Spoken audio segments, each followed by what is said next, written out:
तहरीक इंसाफ ने हुकूमत में आने से पहले और फिर हुकूमत में आने के बाद एहतसाब का नारा लगाया। कौम से यह वादा किया कि सबका एहतसाब होगा और मुल्क की लूटी हुई दौलत वापस लाई जाएगी। मगर अब जबकि तहरीक इंसाफ की हुकूमत को 3 साल हो चुके हैं, तहरीक इंसाफ की हुकूमत का एहतसाब का बयानिया नाकाम हो गया है। मगर अब हुकूमत का दावा है कि अगले 2 साल में इन एहतसाब केसेस का फैसला होता नजर आएगा। हो सकता है कि इलेक्शन से पहले ही अपोजिशन की बहुत सारी क़यादत जेलों में हो। अपोजिशन के वो तमाम अरकान जिन पर हुकूमत ने अरबों रुपए की करप्शन के इल्जाम लगाए, फिर नैब ने मुकदमात बनाए। गिरफ्तारियों से कुछ दिन पहले वुज़रा बता देते थे कि कौन गिरफ्तार होने वाला है, फिर अपोजिशन रहनुमा गिरफ्तार भी होते थे, फिर कई माह तक हिरासत में भी रखे गए। मगर फिर एक एक करके अपोजिशन के तकरीबन तमाम रहनुमा जमानत पर रिहा हो गए। ना सिर्फ रिहा हुए बल्कि अदालतों ने नैब की कारकर्दगी और नैब की साख पर सवालात उठाए, केस की मेरिट पर सवालात उठाए, नैब की गिरफ्तारी के इख्तियारात पर सवालात उठाए और पॉलिटिकल इंजीनियरिंग की बात की। मगर अब हुकूमत का फिर से दावा है कि इन्हीं केसेस में अगले 2 साल में रहनुमाओं को सजा होगी। सूरत हाल ये हो गई थी कि नैब खुद हुकूमत के लिए मसला बन गई। वफाकी वुज़रा नैब के हवाले से शिकायत करने लगे और ये दावा करने लगे कि नैब की वजह से वजारतें अहम फैसले नहीं कर पा रही हैं। तहरीक इंसाफ की हुकूमत के 3 सालों के एहतसाब का जायजा लेते हैं। अगस्त 2018 में तहरीक इंसाफ हुकूमत में आई। वज़ीर आज़म ने कौमी असम्बली में अपनी पहली तकरीर में कह दिया कि जो पैसा लूटा गया वो वापस लेकर आएंगे, कड़ा एहतसाब होगा। मेरा वादा है अपनी कौम से कि जो पैसा इस मुल्क का लूट के ये बाहर लेके गए हैं वो पैसा वापस लेके आऊंगा इंशाअल्लाह पाकिस्तान। और फिर इस तकरीर के तकरीबन 2 महीने बाद अक्टूबर में नैब ने अपोजिशन लीडर शहबाज शरीफ को आशियाना हाउसिंग केस में गिरफ्तार कर लिया।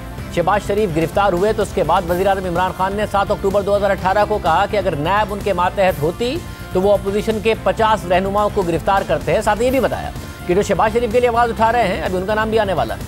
अगर इमरान खान के नीचे आज नैब होती तो कम से कम 50 लोग जेलों में होते आज। ये शुक्र करें मेरे नीचे नैब नहीं है। वो मैं देख रहा था सारे लाइनों में बैठ के बड़ी शक्लें बना के कि जी बड़ा जुल्म हुआ शहबाज शरीफ से। मैं उनकी शक्लें देख रहा था, उनमें से मुझे कई वो लोग नज़र आ रहे थे अभी उनका भी नाम आने वाला है।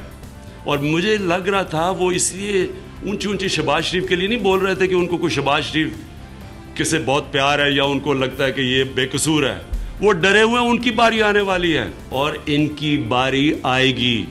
उसके बाद अपोजिशन के मुतालिद रहनुमा गिरफ्तार हुए। फिर 14 फरवरी 2019 को लाहौर हाई कोर्ट ने शहबाज शरीफ को आशियाना और रमजान शुगर मिल केस में जमानत पर रिहा करने का हुक्म दिया। मगर ना सिर्फ जमानत पर रिहा किया बल्कि अदालत ने अपने फैसले में लिखा कि 1 इंच भी सरकारी ज़मीन किसी के नाम पर मुंतकिल नहीं हुई। नैब ने दावा किया कि इस मंसूबे के 61,000 मुतासरीन हैं जिन्हें शहबाज शरीफ ने माली नुकसान पहुंचाया है। मगर एक भी मुतासरा शख्स शहबाज शरीफ के खिलाफ नैब के सामने पेश नहीं हुआ। बादियों नज़र में इस केस में कोई एक भी मुतासरा शख्स नहीं है क्योंकि किसी भी शख्स की तरफ से प्लॉट की अलॉटमेंट की मद में कोई पैसा वसूल नहीं किया गया। अदालत ने अपने फैसले में लिखा कि नैब की पेश की गई दस्तावेजात से इख्तियारात का नाजायज इस्तेमाल साबित नहीं हुआ। इसी तरह अदालत ने रमजान शुगर मिल्स केस में भी नैब की कारकर्दगी पर सवालात उठाए थे। लाहौर हाई कोर्ट ने अपने फैसले में लिखा था कि हमें समझ में नहीं आया कि अगर नैब का केस मजबूत है तो फिर क्यों वो दस्तावेजात के सरसरी जायजे से खौफजदा है। अदालत ने लिखा कि बादियों नज़र में मंसूबे की मंजूरी और इस पर अमल कानून के मुताबिक हुआ। नैब का एतराज़ ये है कि जिस इलाके में नाले की तामीर का हुक्म दिया गया उस इलाके में शहबाज शरीफ के बेटे की शुगर मिल है, इसलिए यह मंसूबा अवामी फलाह का नहीं है बल्कि इसका मकसद दरख्वास्त गुजार के बेटे को फ़ायदा पहुँचाना है। अगर नैब की इस वजह को दुरुस्त करार दे दिया गया तो इसका मतलब होगा कि नैब को लाइसेंस और लामहदूद इख्तियार दे दिया जाए कि वो किसी भी रुकने पार्लियामेंट के खिलाफ तरक्याती मंसूबे की तामीर पर रेफरेंस दायर कर दे। इस तरह से मुल्क में अफरा तफरी पैदा हो जाएगी और अरकान असेंबली अपने इलाके में कोई तरक्याती काम नहीं करा सकेंगे। और अगर वो ऐसा करेंगे तो उन्हें हमेशा नैब से खतरा रहेगा। हम अरकान पार्लियामेंट को नैब के रहमो करम पर नहीं छोड़ सकते। इसलिए बादियों नज़र में केस के हवाले से ठोस शवाहिद होने चाहिए। केस सिर्फ मफरूज़ों पर कायम नहीं किया जा सकता। नैब ने सितंबर 2020 में मनी लॉन्ड्रिंग केस में एक बार फिर शहबाज शरीफ को गिरफ्तार कर लिया। मगर रवा साल अप्रैल में लाहौर हाई कोर्ट ने उन्हें फिर जमानत पर रिहा कर दिया और अदालत ने अपने फैसले में लिखा कि फुल बेंच ने मुशाहिदा किया कि शहबाज शरीफ पर रिश्वत लेने और नाजायज़ पैसा वसूल करने का कोई इल्ज़ाम ही नहीं है। नैब ने हमारे सामने वाज़ेह तौर पर एतराफ़ किया कि दरख्वास्त गुजार पर यह इल्ज़ाम आयद नहीं किया गया कि उन्होंने अपने ख़ानदान के नाम पर असासे बनाने के लिए रिश्वत या कोई ऐसी नाजायज़ ज़राए से रकम वसूल की हो। अदालत ने अपने फैसले में लिखा कि हमें खदशा है कि नैब की गैर संजीदा कोशिश उन्हें केस को साबित करने की जिम्मेदारी से बरी नहीं करेगी क्योंकि बेगुनाही का शक हमेशा मुल्जिम के हक में जाता है। नैब अदालत को मुतमईन नहीं कर सकी और अदालत ने शहबाज शरीफ को जमानत पर रिहा कर दिया। शहबाज शरीफ मजमूई तौर पर तकरीबन 10 माह तक गिरफ्तार रहे मगर अब तक उनके खिलाफ कोई एक इल्ज़ाम साबित नहीं हो सका है। अगर इल्ज़ाम दुरुस्त हैं और केस मजबूत है तो उनका साबित किया जाना लाजिम है। तहरीक इंसाफ हुकूमत में आई उस वक्त मरियम नवाज एवनफील्ड केस में जेल में थी, मगर सितंबर 2018 में इस्लामाबाद हाई कोर्ट ने एवनफील्ड केस में एहतसाब अदालत के फैसले को मुअत्तल कर दिया और मरियम नवाज रिहा हो गई। मगर अगले ही साल यानी अगस्त 2019 में नैब ने मरियम नवाज को चौधरी शुगर मिल्स केस में गिरफ्तार कर लिया। मगर नवंबर में लाहौर हाई कोर्ट ने मरियम नवाज को जमानत पर रिहा करने का हुक्म दिया और अपने तफसीली फैसले में लिखा कि प्रोसिक्यूशन ने यह केस ही नहीं बनाया कि मुत्तहदा अरब अमारात में रियल एस्टेट में की गई सरमायाकारी के पैसे किसी जुर्म से हासिल किए गए थे। ना ही प्रोसिक्यूशन ने यह केस बनाया कि मुत्तहदा अरब अमारात से आने वाला पैसा ब्लैक मनी है या वो पैसा किसी आलमी तौर पर तस्लीमशुदा जुर्म से हासिल किया गया है, सिर्फ इस बुनियाद पर कि मरियम नवाज ने 7 करोड़ रुपए निकलवाए थे। इस रकम को गैर कानूनी तरीके से हासिल की गई रकम नहीं करार दिया जा सकता और ना ही इसे आमदनी से ज़ायद असासा कहा जा सकता है।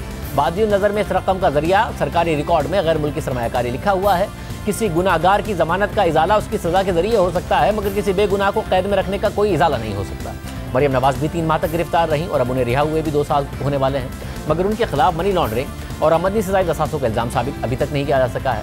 फिर उसके बाद गुज़िश्ता साल अगस्त में नैब ने मरियम नवाज को रायबंद केस में तलब किया, मगर मरियम नवाज की ये पेशी हंगामा आराई की नजर हो गई। उसके बाद रवा साल मार्च में नैब ने मरियम नवाज को इस केस में दोबारा तलब किया, मगर हैरानकुन तौर पर पेशी से एक दिन पहले ही 25 मार्च को नैब ने मरियम नवाज की पेशी मुलतवी कर दी और मौका अख्तियार किया कि नैब लाहौर ने मरियम नवाज को तलबी का नोटिस भेजा, मगर NCOC की हिदायत को मद्देनजर रखते हुए और मुफाद आमा के पेश नज़र नैब ने मरियम नवाज की पेशी मुलतवी कर दी और नई तारीख का ऐलान मुनासिब वक्त पर किया जाएगा। और फिर उसके बाद इस केस में मरियम नवाज की अभी तक तलबी नहीं हुई है, अभी तक वो मुनासिब वक्त नहीं आया।